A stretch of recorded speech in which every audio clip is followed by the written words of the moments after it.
નમસ્તે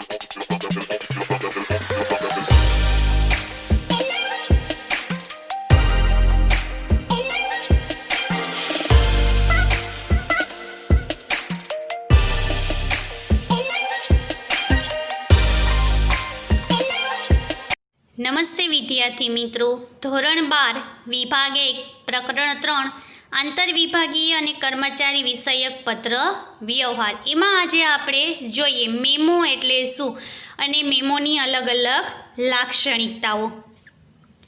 પહેલાં આપણે જોઈએ મેમોનો અર્થ.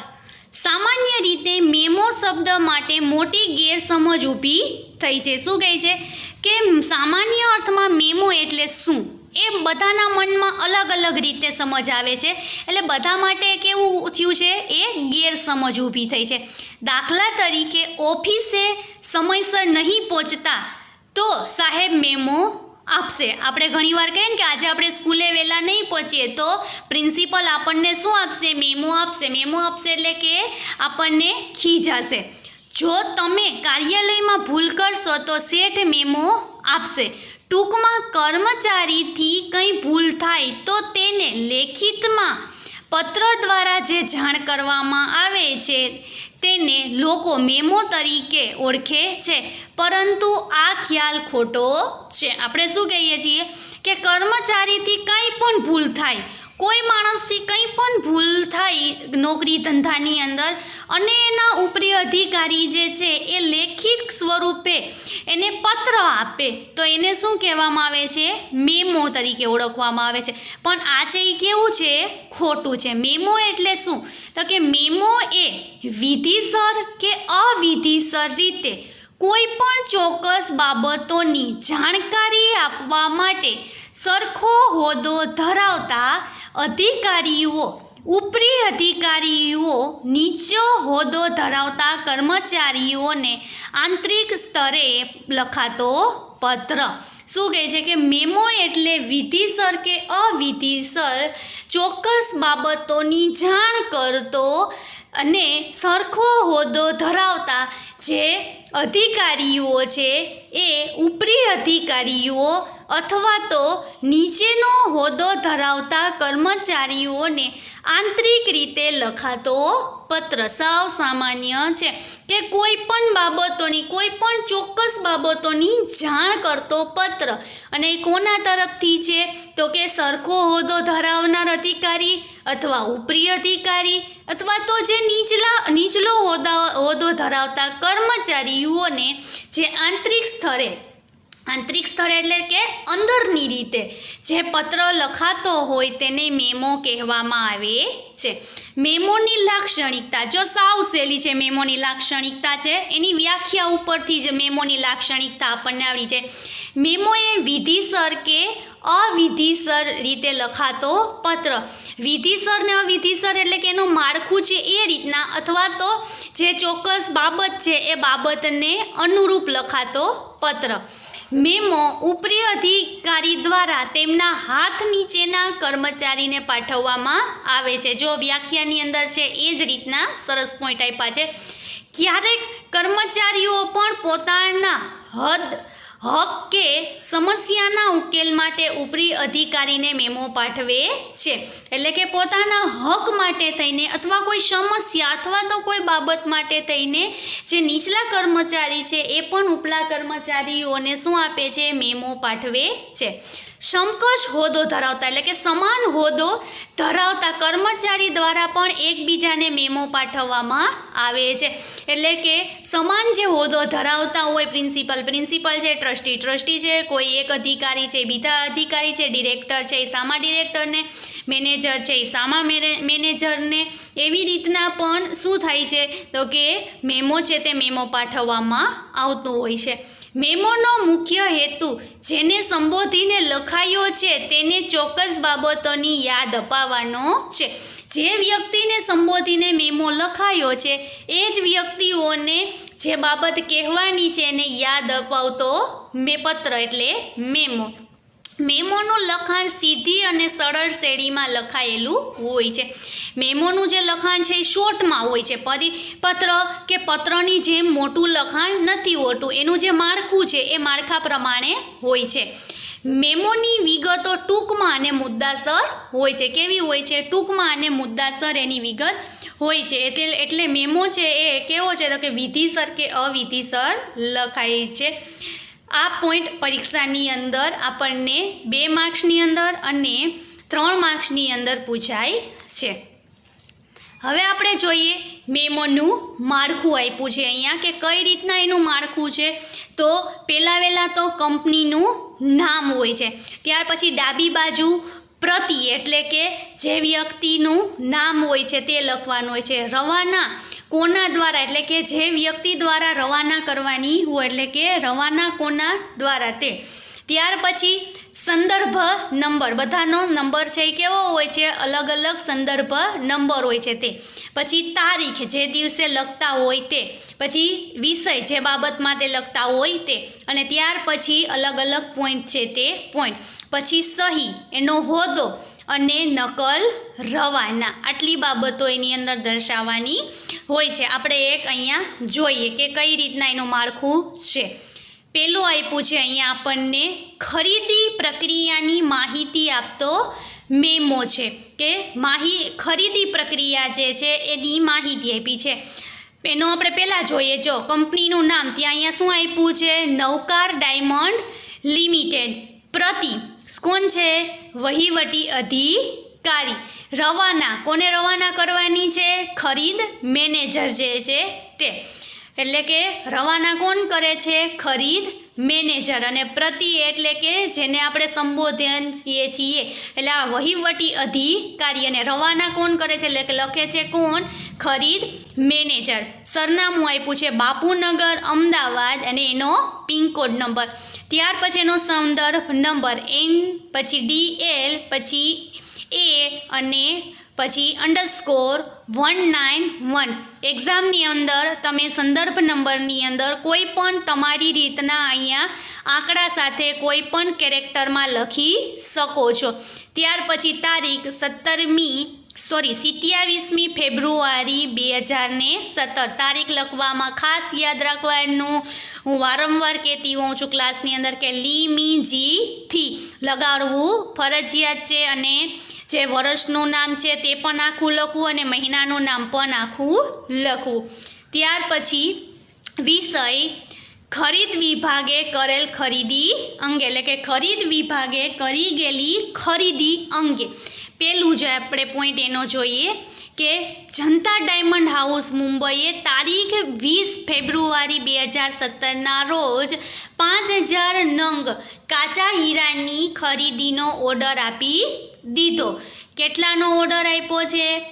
5000 નંગ કાચા હીરાની ખરીદીનો ઓર્ડર આપ્યો હતો. કેદી આપ્યો હતો? 20 ફેબ્રુઆરી 2017ના રોજ. અને એ ક્યાં? તો કે રહી છે મુંબઈ. બીજો પોઈન્ટ એને કીધો છે હીરાનો આ જથ્થો 3 માર્ચ 2017ના રોજ કરિશ્મા આંગણિયા પેઢી દ્વારા તેઓ મોકલશે, જેની ચૂકવણી પેટે ₹50,000 માલ સામાન મળીએથી રોકડા ચૂકવવાના રહેશે. એટલે શું કહે છે અહીંયા કે એનો જે હીરાનો જથ્થો જે છે એટલે જે કાચા હીરા જે છે કાચા હીરાની ખરીદી કરી છે તો એનો જે જથ્થો છે એ 3 માર્ચ 2017ના રોજ જે કરિશ્મા આંગણીયું જે છે તેના દ્વારા મોકલી આપવામાં આવશે. અને 50,000 એને શું કરવાના છે તો કે માલ મળ્યા પછી રોકડ ચૂકવવાના રહેશે. હવે અહીંયા જે લખનાર જે છે ખરીદ મેનેજર, એ ખરીદ મેનેજર કોણ છે તો કે નીતિન પટેલ, અને એની સાઇન આપી ગયેલી છે. અને રવાના કોને કરવાની છે? હિસાબી અધિકારીને. એટલે મેમો જે છે એ મેમો કેવો છે? પત્ર જેવો જ છે, પણ કેવી છે? શોર્ટ બાબત, જાજુ કોઈ લખવાનું આવતું નથી. અને આપણે પત્ર પણ ભણી ગયા છે અને પરિપત્ર પણ આજે આપણે જોયો કે એની અંદર આપણે જોયું કે શોર્ટ છે તે શોર્ટમાં પોઈન્ટ આપ્યા છે. હવે આપણે ત્યાર પછીનો પોઈન્ટ જોઈએ. કર્મચારી વિષયક પત્ર વ્યવહાર. વ્યાપારી પેઢી કે સંસ્થાની પ્રવૃત્તિ અને સંચાલનમાં ટેકનોલોજીનો ઉપયોગ વધવાથી ઘનિષ્ઠ કર્મચારીઓનું મહત્ત્વ વધતું ગયું છે. આજે ટેકનોલોજીનો ઉપયોગ જેમ વધતો ગયો એમ આજે કર્મચારીઓનું મહત્ત્વ છે એ પણ વધતું ગયું છે. અને આજે કાર્યક્ષમ કર્મચારીઓ મેળવવા અને તેમને જાળવી રાખવા એ પણ ખૂબ જ જરૂરી છે. એટલે કે આજના ધંધામાં માનવ સંસાધનને સંપત્તિ તરીકે ગણવામાં આવે છે. એટલે કે માનવી જે છે એ માનવીને આજનો જે જમાનો છે, આજનો જે ધંધો છે એમાં સંપત્તિ તરીકે ગણવામાં આવે છે. તો આ સંજોગોની અંદર આપણે કર્મચારીઓની ભરતી, નિયુક્તિ, બઢતી, બદલી, અપકશ કે નોકરીની સમાપ્તિ જેવા આપણે આજે આની અંદર પોઈન્ટ ભણવામાં આવશે અને ભણવાના છે. એટલે આપણે અહીંયા પહેલો પોઈન્ટ જોઈએ, ભરતીનો અર્થ, કે ભરતી એટલે શું. સામાન્ય અર્થમાં ભરતી એટલે વ્યાપારી પેઢી કે સંસ્થામાં કર્મચારી અથવા તો જરૂરી કર્મચારીઓની નિમણૂક કરવી. પરંતુ ભરતીનો અર્થ માત્ર કર્મચારીઓની નિમણૂક કરવી કે ખાલી જગ્યા પૂરતો મર્યાદિત નથી. આપણે શું કહીએ છીએ કે ભરતી એટલે કોઈ પેઢી છે, કોઈ સંસ્થા છે, કોઈ કંપની છે, ત્યાં જે સંસ્થા છે એની અંદર કોઈ જગ્યા ખાલી છે અને એ જગ્યા ખાલી હોય અને ત્યાં તો કે યોગ્ય કર્મચારીઓની નિમણૂક કરવી એ મર્યાદિત નથી. પણ વિશાળ અર્થમાં ભરતી એટલે યોગ્ય સમયે, યોગ્ય લાયકાતવાળા અને યોગ્ય સંખ્યામાં કર્મચારીઓની નિમણૂક કરવી, જેને ભરતી કહેવામાં આવે છે. એટલે આપણે ભરતીનો અર્થ પૂછાય તો આપણે શું લખવાનું છે કે ભરતી એટલે યોગ્ય સમયે, યોગ્ય લાયકાતવાળા, યોગ્ય સંખ્યામાં કર્મચારીઓની નિમણૂક કરવી, તેને ભરતી કહેવાય છે. ભરતીની પ્રક્રિયાનો મુખ્ય હેતુ યોગ્ય લાયકાતવાળી જે તે ક્ષેત્રની નિષ્ણાંત વ્યક્તિ મેળવવાની છે. અત્યારે આ મહત્ત્વનો પોઈન્ટ ગણાય છે કે અત્યારે ભરતી તો થાય છે પણ ભરતીની અંદર કેવી વ્યક્તિને લેવાનું કહે છે તો કે યોગ્ય લાયકાતવાળી, એટલે કે ડિગ્રીવાળી, અનુભવવાળી વ્યક્તિ જે છે એની જ નિમણૂક કરવાનું કહે છે. સંસ્થાના કોઈ પણ વિભાગમાં કર્મચારીની જગ્યા ખાલી પડે છે. નવા વિભાગની રચનાના કારણે નવા કર્મચારીઓની જરૂર પડે, વર્તમાન કર્મચારીનું અવસાન થાય કે કોઈ કર્મચારીની બઢતી આપવામાં આવે ત્યારે તેની ખાલી જગ્યા પૂરવા નવા કર્મચારીઓની નિમણૂક કરવાની ઊભી થાય ત્યારે ભરતીની પ્રક્રિયા ઊભી થાય છે. આપણને એમ કહે કે ભરતીની પ્રક્રિયા ક્યારે ઊભી થાય સમજાવો તો શું કહેવાય કે કોઈ સંસ્થા, કોઈ પેઢી કે કોઈ પણ કંપની છે એ કંપનીની અંદર કર્મચારીની જગ્યા ખાલી પડે, નવા વિભાગની રચના થાય અથવા નવા વિભાગની રચના થાય તો નવા કર્મચારીની જરૂર પડે અથવા તો કંપની, સંસ્થા કે પેઢીની અંદર કોઈ કર્મચારીઓનું અવસાન થાય તો ત્યાં પણ નવા કર્મચારીઓની ભરતી થાય. કોઈ કર્મચારીની બઢતી થાય એટલે કે એને એક હોદ્દા ઉપરથી બીજા હોદ્દા ઉપર મૂકવામાં આવે તો એની જગ્યા ખાલી પડે તો ત્યાં પણ જગ્યા ખાલી થાય તો એ જગ્યા પણ પૂરવામાં આવે.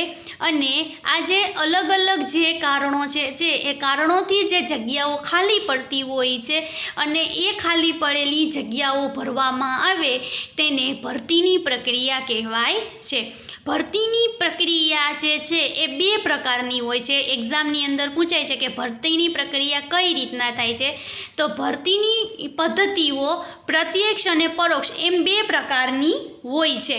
પેલું આવે છે સંસ્થાના વર્તમાન કે ભૂતકાળના કર્મચારીઓમાંથી થતી ભરતીને પ્રત્યક્ષ ભરતી કહી શકાય.